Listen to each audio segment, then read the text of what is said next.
Hey friends, അസ്സലാം വലൈക്കും.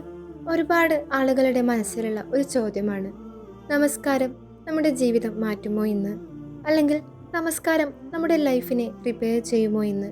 നമ്മൾ നമസ്കരിക്കാറുണ്ട്, പക്ഷേ ലൈഫിൽ മാറ്റങ്ങളില്ലെന്ന് തോന്നും. പ്രോബ്ലംസ്, സ്ട്രെസ്, പെയിൻ എല്ലാം അതേപോലെ ഉണ്ടെന്ന് ഫീൽ ചെയ്യുന്നു. അപ്പോൾ മനസ്സിലൊരു സംശയം വരും, ഞാൻ നമസ്കാരം ചെയ്യുന്നു, എന്നാൽ എന്തുകൊണ്ടാണ് സമാധാനം ലഭിക്കാത്തത് എന്ന്. ഇന്ന് നമ്മൾ അതിനുള്ള ഉത്തരമാണ് അന്വേഷിക്കുന്നത്. നമസ്കാരം എന്നത് വെറുമൊരു ഡ്യൂട്ടി മാത്രമല്ല, അതൊരു മെഡിസിനാണ്. നമ്മൾ ശരീരം ടയേർഡാകുമ്പോൾ റെസ്റ്റ് എടുക്കാറുണ്ട്. ഫോൺ ബാറ്ററി ലോ ആയാൽ ചാർജ് ചെയ്യാറുണ്ട്. അതുപോലെ നമ്മുടെ ഹൃദയം ടയേർഡാകുമ്പോൾ ചാർജ് ചെയ്യാനുള്ള ഒരു മരുന്നാണ് നമസ്കാരം. അള്ളാഹു നമ്മളോട് ഒരു ദിവസം 5 പ്രാവശ്യം വിളിക്കുന്നു, വരൂ എന്നോട് സംസാരിക്കൂ എന്ന്. എത്ര വലിയൊരു ഭാഗ്യമാണത്. പലരും ചോദിക്കാറുണ്ട്, ഞാൻ നമസ്കാരം ചെയ്യുന്നു, പക്ഷേ ഹൃദയത്തിൽ സമാധാനമില്ല എന്ന്. കാരണം നമ്മൾ വെറും ശരീരം കൊണ്ട് മാത്രമാണ് അത് നിർവഹിക്കുന്നത്.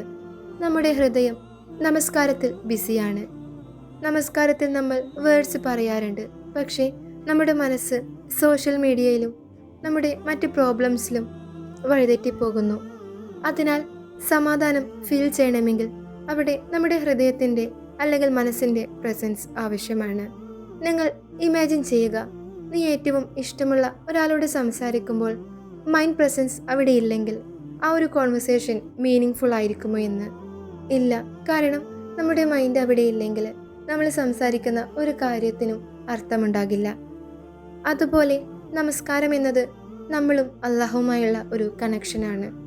ലൈഫിലെ ഏറ്റവും വേഴ്സ്റ്റ് സമയത്ത് പോലും നിങ്ങൾ നമസ്കാരം വിട്ടുകളയരുത്. പലരും പ്രോബ്ലംസ് വരുമ്പോൾ നമസ്കാരം നിർവഹിക്കുന്നത് കുറയ്ക്കും, പക്ഷേ ആ ഒരു സമയങ്ങളിലാണ് നമ്മൾ കൂടുതൽ നമസ്കരിക്കേണ്ടത്. ഒരു കുഞ്ഞ് വീണുപോയാൽ അവൻ്റെ പേരൻസിൻ്റെ അടുത്തേക്ക് ഓടിച്ചെല്ലും. അതുപോലെ നമ്മൾ വീണുപോയാൽ നമ്മൾ അള്ളാഹുവിലേക്കാണ് മടങ്ങിയെത്തേണ്ടത്. പലരും പ്രതീക്ഷിക്കുന്നത് പെട്ടെന്നുള്ള മാറ്റങ്ങളാണ്, പക്ഷേ നമസ്കാരത്തിലൂടെ ലഭിക്കുന്നത് സമാധാനത്തിലുള്ള ഒരു ഹീലിംഗ് ആണ്. ഒരു വിത്ത് നട്ടാൽ അത് വളരെ പതിയെയാണ് വളരുന്നത്. അതുപോലെ നമസ്കാരം നമ്മുടെ ഹൃദയത്തിനെ പതിയെ മാറ്റിയെടുക്കും. നമ്മുടെ പേഷ്യൻസ് വർദ്ധിക്കും, ദേഷ്യം കുറയും, പ്രതീക്ഷ കൂടും, നമ്മുടെ മൈൻഡിനെ കാമാക്കും. ഒരു ദിവസം നിങ്ങൾ സഡൻലി മനസ്സിലാക്കും, ഞാനിപ്പോൾ മുമ്പത്തെ പോലെ ഒരാളല്ല. ബിക്കോസ് അത് നമസ്കാരം കൊണ്ടുള്ള ഒരു എഫക്റ്റാണ്. ഒരു ദിവസം 5 നമസ്കാരത്തിലൂടെ അള്ളാഹു നമ്മളെ വിളിക്കുന്നുണ്ട്, പക്ഷേ എക്സ്ട്രാ കണക്ഷൻ നിങ്ങൾക്ക് ആവശ്യമാണ്. അതാണ് തഹജ്ജുദ്. രാത്രിയിൽ എല്ലാവരും ഉറങ്ങുമ്പോൾ നീ അള്ളാഹുവോട് സംസാരിക്കുമ്പോൾ ആ ഒരു കണക്ഷൻ നിന്റെ ലൈഫിനെ മാറ്റും. പലരും പറയാറുള്ളത്, എൻ്റെ ലൈഫ് ചേഞ്ച് ആയത് തഹജ്ജുദിലൂടെയാണ് എന്നാണ്. 2 റക്അത്ത് മാത്രം, പക്ഷേ ആത്മാർത്ഥത വേണം. നമ്മൾ ഒരുപാട് ഓവർ തിങ്കിങ് ചെയ്യും, ഫ്യൂച്ചറിനെ കുറിച്ച്, പാസ്റ്റിനെ കുറിച്ച്, മറ്റുള്ളവരെ കുറിച്ച്. പക്ഷേ നമസ്കാരം എന്നത് നമ്മുടെ മൈൻഡിനെ റീസെറ്റ് ചെയ്യുന്ന ഒരു ബട്ടനാണ്. സുജൂദിൽ നീ അള്ളാഹുവിന് മുൻപിൽ മടങ്ങുമ്പോൾ അതിലൂടെ നിനക്ക് സമാധാനം ലഭിക്കുന്നു. പ്രവാചക നബി സല്ലല്ലാഹു അലൈഹി വസല്ലമ പറഞ്ഞു, ഒരു അടിമ അള്ളാഹുവോട് ഏറ്റവും അടുക്കുന്ന സമയം സുജൂദാണെന്നാണ്. അതിനാൽ നിങ്ങൾ സുജൂദിൽ ദുആ ചെയ്യുക. ഹൃദയം തുറന്ന് ആത്മാർത്ഥതയോടെ അള്ളാഹുവിനോട് അപേക്ഷിക്കുക. റെഗുലർ നമസ്കാരം പതിവാക്കുന്നവർക്ക് ഒരു സ്പെഷ്യൽ സ്ട്രെങ്ത് തന്നെ ഉണ്ടാകും.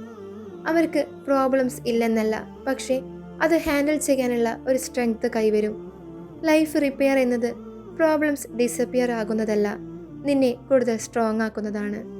നമസ്കാരം നിർവഹിക്കുമ്പോൾ അതിൽ കൺസിസ്റ്റൻ്റ് ആയിരിക്കണം.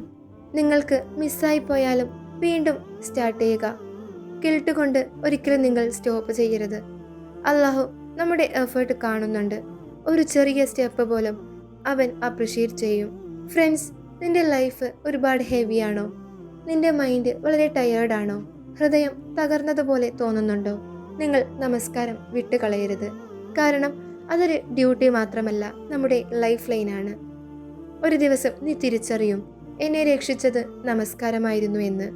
അതിനാൽ ഇന്നു മുതൽ നിങ്ങൾ ഡിസൈഡ് ചെയ്യുക, 5 നേരത്തെ നമസ്കാരം മുടങ്ങാതെ നിർവഹിക്കും. അള്ളാഹുവോട് ദുആ ചെയ്യും, സുജൂദിൽ അവന് മുന്നിൽ ഹൃദയം തുറക്കും എന്ന്. അള്ളാഹു നമ്മുടെ ഹൃദയങ്ങൾക്ക് സമാധാനം നൽകട്ടെ. ഈ ഒരു വീഡിയോ നിനക്ക് ഹെൽപ്ഫുൾ ആയെങ്കിൽ മറ്റൊരാൾക്ക് ഷെയർ ചെയ്യുക. മേ ബി നിങ്ങളൊരാൾ മറ്റൊരാൾക്ക് നമസ്കാരം സ്റ്റാർട്ട് ചെയ്യാൻ കാരണമാകാം. അസ്സലാമു അലൈക്കും വറഹ്മത്തുള്ളാഹി തആല വബറകാതുഹു.